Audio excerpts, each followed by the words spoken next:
కేటీఆర్ గారు లాంటి చిల్లర్ గాడు దక్షిణ రాష్ట్రాలకు కూడా ఎతికినా కూడా దొరకడు.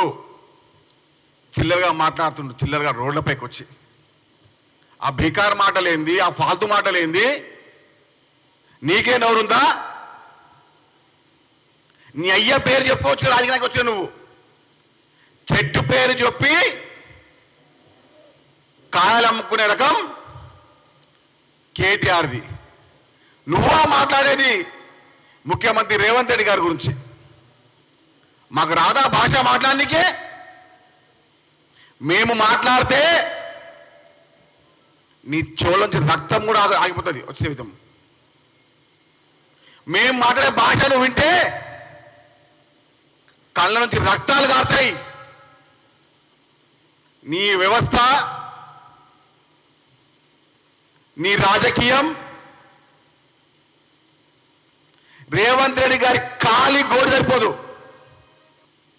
బేకారు మాట్లాడుతున్న బేవకూపాడు.